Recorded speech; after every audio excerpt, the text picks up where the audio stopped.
भारत में कॉपीराइट की व्यवस्था इंडियन कॉपीराइट एक्ट 1957 के अंतर्गत संचालित होता है। तो ये व्यवस्था हमारे देश में 1957 में कॉपीराइट एक्ट बनाया गया, कानून बनाया गया, और उसके बाद कॉपीराइट की व्यवस्था है।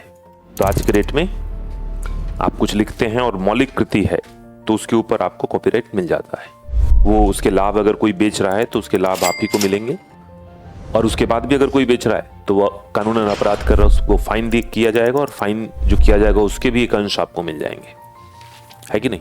तो आज के डेट में जब से ये सोशल मीडिया वगैरह हुआ तब से कॉपीराइट और ज्यादा प्रोमिनेंट हो गया है। जैसे कई बार होता है ना कि किसी फिल्म के गाने को अगर अपने बैकग्राउंड में यूज कर लिया तो वो भी फिल्म के प्रोड्यूसर पे डिपेंड करता है। अगर उसका मन है कि नहीं जी ये गाना इस्तेमाल ना हो तो कॉपीराइट स्ट्राइक भेज देगा, यूट्यूब आपके वीडियो को डाउन कर देगा, हटा देगा कि आपने कॉपीराइट को उल्लंघन किया।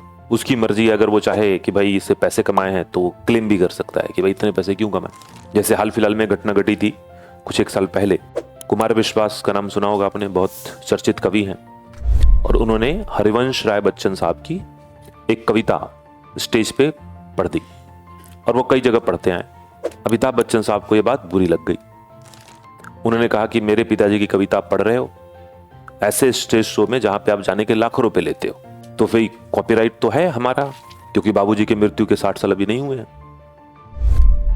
तो इस हिसाब से कॉपीराइट का उन्होंने एक नोटिस भेज दिया, और नोटिस भेजा तो उसमें था कि भाई कानूनी दाव पेच तो कानूनी होंगे, जाहिर सी बात है। बच्चन साहब को पैसे की आवश्यकता नहीं है, कुमार विश्वास से कई गुना ज्यादा संपत्ति उनके पास है, लेकिन जब वकील नोटिस भेजेगा तब तो भेजेगा।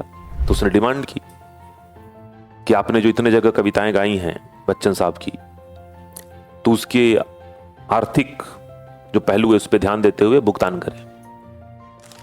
कुमार विश्वास साहब के वकील भी चालाक होंगे, कानूनी लड़ाई ऐसे ही लड़ी जाती है।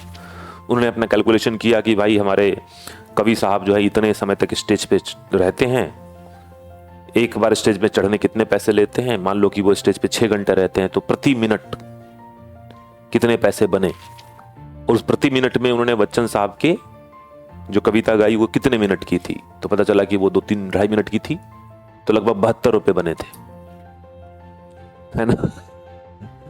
कुमार विश्वास साहब भी आप जानते ही हैं, मुखर व्यक्ति हैं, उन्होंने बढ़िया बाकायदा 72 रुपए का चेक बना के भिजवा दिया कि डलवा देना और पैसे ले लेना।